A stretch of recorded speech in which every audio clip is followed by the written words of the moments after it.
What's up? I am back down here at the piss spot. If you guys remember, I did this video about 4 months or so ago. It was back in May. You can see the character lasted a little bit, but there is some scribbles and stuff over it that I need to take care of. So we are here for Fall Fest at the Hartford Skatepark in Connecticut. It's time to cover this up.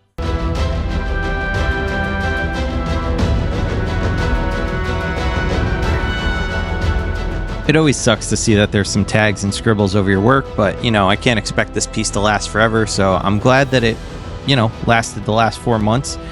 It's time to cover it and do something new, and today I will be joined with my friend Queso, who you may have seen in other videos, and he will be doing a piece to the right of me with a venom attached to it, and I'll show you that later.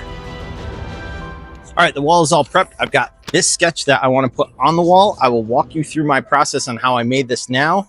And then I'm going to make a doodle grid on this wall behind me.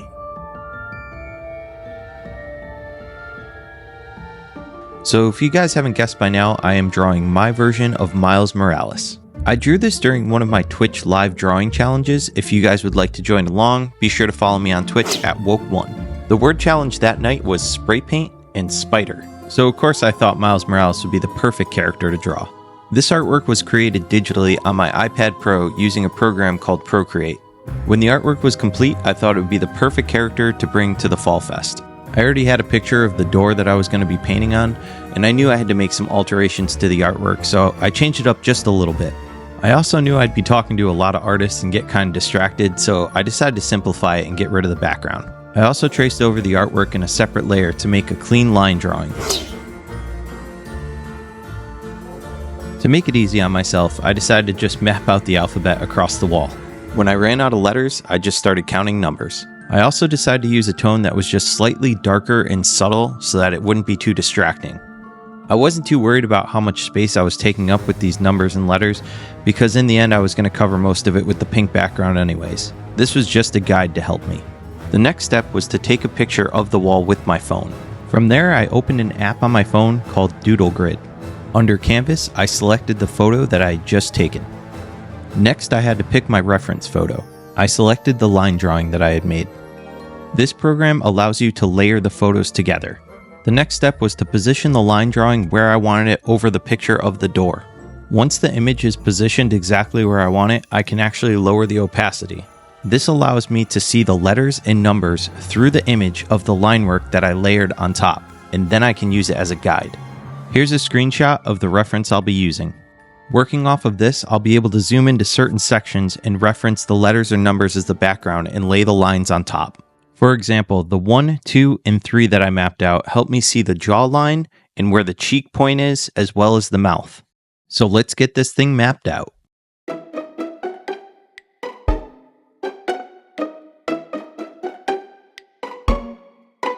Did I really need the doodle grid for the tags and crew shouts? Absolutely not. But I wanted to make sure I knew exactly where everything was going so I can keep it as accurate to the picture as possible. It's also a huge time saver. I wanted to make sure all of the background stuff was mapped in before I got in depth with the character. So now that I'm starting the character, I want to point out a little tip to you guys.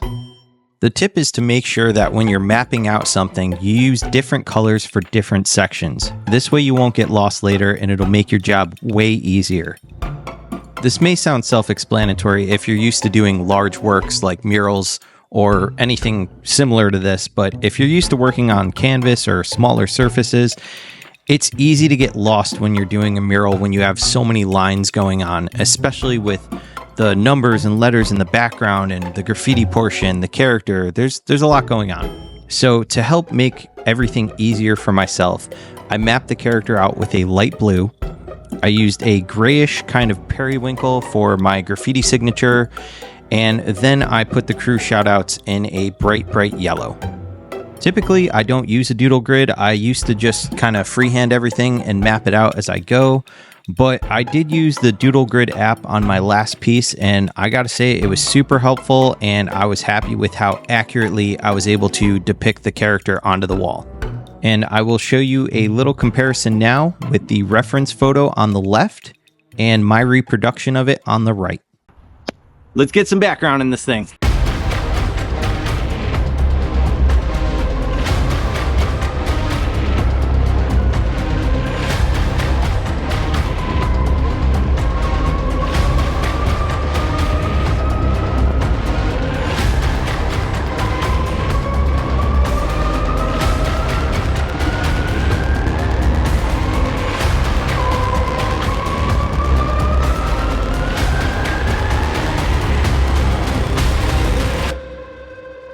So you could see I created a background with just different tones of pink, different blends of lighter and darker pinks.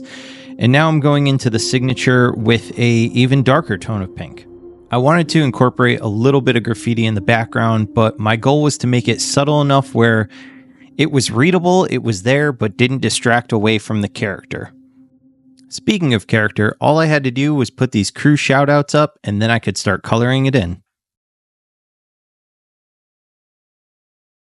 Alright, let's start coloring some of the character.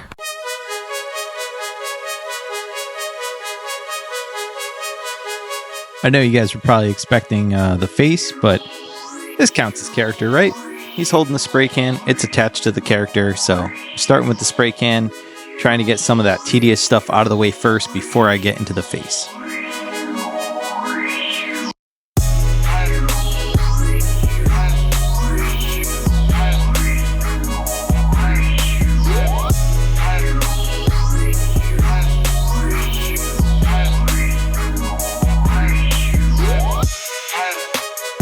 Obviously, there's a lot of layers that go into this, a lot of blending. For most of the fill, I use the stock cap that comes on the Montana Black. And at the current moment to do my line work, I'm using the level 1 cap, which I also use to do some of those tighter blends on the fingers.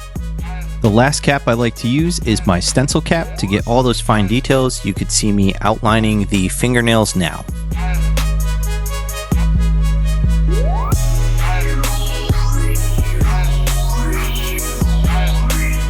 I really didn't know how I was going to handle the hair, but once it was based in black, I decided to just kind of go in with the level 1 cap and add some highlights by just creating little kind of bubble shapes with the gray. And it might look funny up close, but from far away, I think it was effective to give a little bit of texture. I also wanted to incorporate a secondary light source like I had in my reference photo, and I thought like a teal on the right side of the character would just kind of add to it and enhance the image overall. To do this, I'm just spraying a light dusting using the level 1 cap onto the image. I'm not using any transparent spray paint or anything like that. And now I'm going to continue working on the face by just basing a bunch of layers, creating contrast with highlights and shadows.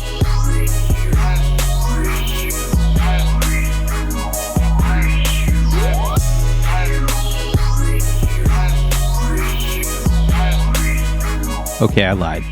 I like to make sure I get all the tedious work out of the way first. The face is one of my favorite sections to work on, so I tend to like to save that till the end. So sit back, relax, and watch me make some apparel.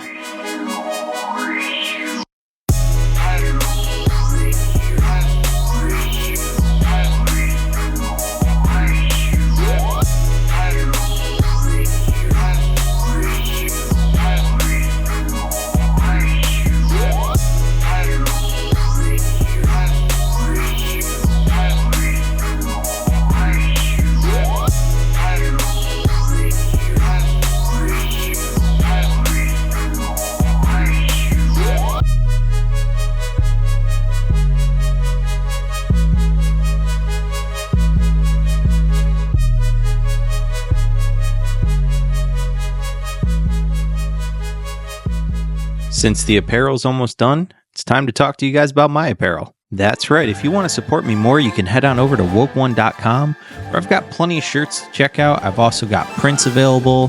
There's original artwork. I've got some sticker packs. I've got pins. So be sure to check it out, see if there's something that you might like. And yeah, if you buy something, I appreciate it. I'll leave a link in the description to make it easy for you. Of course, another way to support me more is to head on over to my Patreon and check out all the tiers I have available there. That's woke.one on Patreon, and it's the best way to stay in the loop with all the projects I have going on, any updates or merch drops. And speaking of Patreon, let's thank my Patreon members now.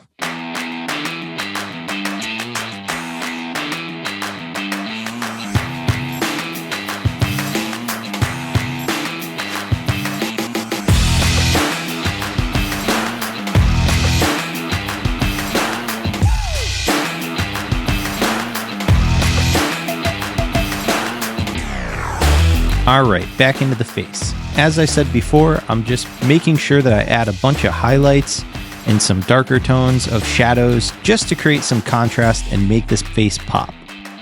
There were a lot of artists there, and I wanted to make sure my piece stood out. It's definitely a lot to handle when you're trying to do your best work, but you're also on a time crunch and you want to socialize with all the other artists, so I was just trying to balance everything at once. I couldn't wait to walk around and see what everyone else had created. Luckily, I actually got a chance to go back the next day when there weren't a bunch of cars and a bunch of people and a bunch of tents set up with vendors. It was a lot more chill the next day, so I'll show you that footage at the end of this video. But at this point, I'm just focused on all those final details and bringing this piece together.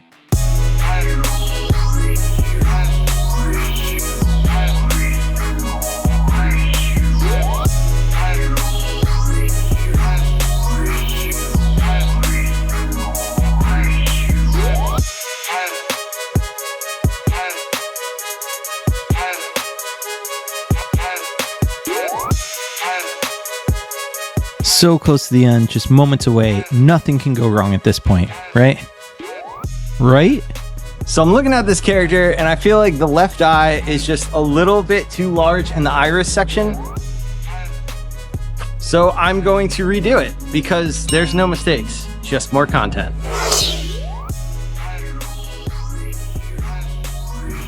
All right, now that that's fixed, I want to put some pixels in. I got these stencils, so I'm going to pixel it up really quick.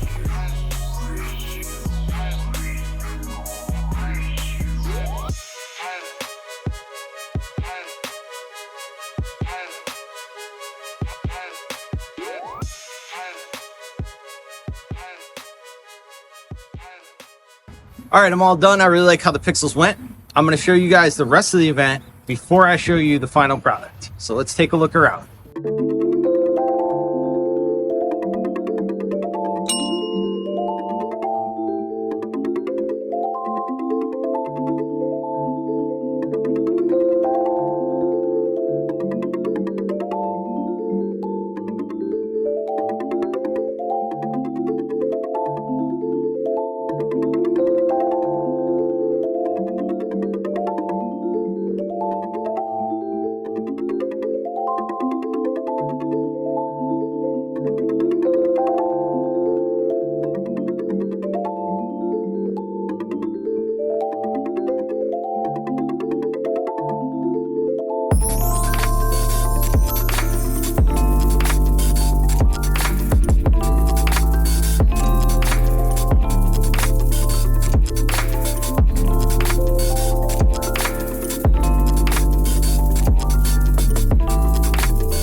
Thank you guys so much for watching. If you enjoyed, don't forget to like, share, subscribe. And without further ado, here it is, the final product.